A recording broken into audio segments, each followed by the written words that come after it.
Hello student. जैसे कि पिछली वीडियो में आपने देखा कि भाई मैं हमने जैसे जीएसटी रिटर्न भरा तो भाई हम यहाँ तक पहुँच चुके थे। भाई अब क्या करना है कि भाई यहाँ पर जीएसटी R1 भी आया है और जीएसटी R3 भी आपको दिख रहा है। जीएसटी R1 की जो आपको भाई मैंने आपको बताया था कि ड्यू डेट है भाई 11/2/2023 बता रहा है। यानी कहने का मतलब ये है कि ये जनवरी का आपका टैक्स है जो कि हमें फरवरी की 11 तारीख को भरना है।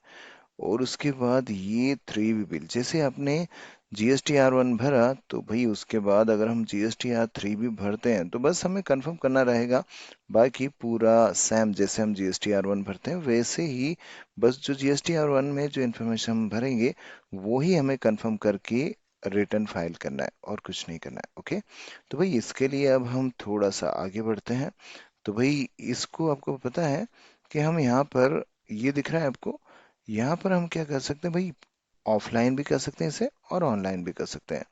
ठीक है, दिख रहा है ना, ऑनलाइन और ऑफलाइन दोनों ही कर सकते हैं। इसी तरह से वही आपको जैसे ही ऑनलाइन हमने करा तो हम जैसे आगे बढ़ते हैं वही डैशबोर्ड दिख रहा है आपको, आगे डैशबोर्ड दिख रहा है भाई, डैशबोर्ड पर क्लिक कर दिया। उसके बाद नील रेट का मत पता है आप लोगों को, नील रेट जीएसटी का मतलब ये होता है जैसे कि आपकी कोई भी इनकम नहीं हो रही है उसके बाद भी आप भाई नील रेट जीएसटी भर रहे हो तो आप नील रेट जीएसटी तो भाई मोबाइल से मैसेज के द्वारा ही अपन भर सकते हैं।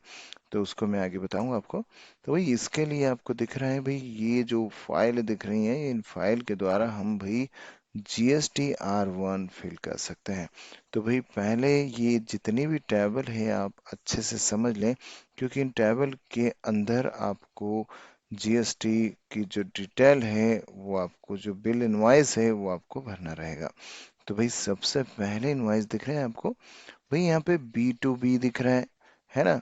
भाई B2 यानी B2B का मतलब होता है बिजनेस टू बिजनेस का जो भी बिल है, यानी आपका बिजनेस टू जो कस्टमर है यानी बिजनेस टू बिजनेस वाला जो है बिल आपको यहाँ पर भरना है। आए समझ, बिल की जो डिटेल है वो यहाँ पर भरना है। कोई भी बिजनेसमैन है, एक बिजनेसमैन दूसरे बिजनेसमैन को भाई माल सेल कर रहा है या माल खरीद रहा है तो भाई वो इन्फॉर्मेशन आप यहाँ पर करेंगे यानी सेल की डिटेल यहाँ पर भरेंगे वो।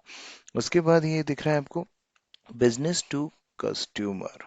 अब बिजनेस टू कस्टमर का मतलब ये और लार्ज इनवॉइस बता रहा है, यानी भाई आपको पता है यहाँ पर वो इनवॉइस भरना है जो 2.5 लाख से ऊपर वाला बिल है वो इस टेबल के अंदर आपको भरना है। 2.5 लाख से ऊपर वाले बिल की जो भी इंफॉर्मेशन है वो इसमें चढ़ाना है आपको। उसके बाद 6A एक्सपोर्ट इनवॉइस, भाई ये 6 एक्सपोर्ट इनवॉइस का मतलब ये होता है कि जैसे कि भाई अगर इन फ्यूचर आप बाहर सेल करते हो या आप यूट्यूबर हैं, आपके पास बाहर से पैसा आता है तो उस पर भी आपका जीएसटी लगेगा। लेकिन आप एक फॉर्म आता है भाई उसको आप फिल करते हैं जैसे कि एलयूटी फॉर्म होता है वो, उस फॉर्म को अगर फिल करते हैं आप तो फिर आपको भाई अगर आप बाहर भी सेल करते हैं, दूसरी बात कि अगर आपका पैसा बाहर से आ रहा है तो फिर आपको जीएसटी उस पर नहीं भरना रहेगा।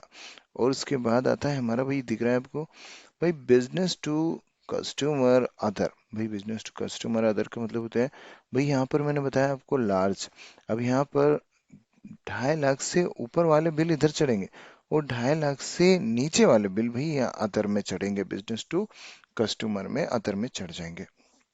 उसके बाद भी आपको बता दूं कि भाई ये दिख रहा है आपको, ये जो डिटेल दिख रहा है भाई नील रेट यानी आपका जिस प्रोडक्ट पर आप जीएसटी नहीं लग रहा है वो डिटेल आपको डालना रहेगा। जिस पर जीएसटी नहीं लगता है उस प्रोडक्ट की डिटेल यहाँ पर डलेगी। उसके बाद भाई credit note and debit note registered.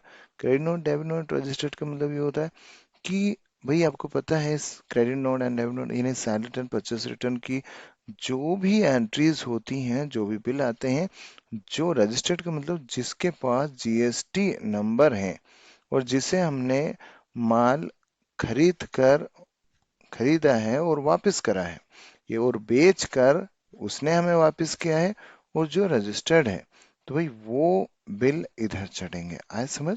उसके बाद अगर हमारे पास कुछ माल पसंद नहीं आया है और कुछ माल हमें पसंद नहीं आया और कुछ माल उनको पसंद नहीं आया, तो भाई सेल रिटर्न परचेस रिटर्न हम यहाँ पर भी करेंगे, लेकिन ये अनरजिस्टर्ड। अनरजिस्टर्ड का मतलब क्या होता है पता है?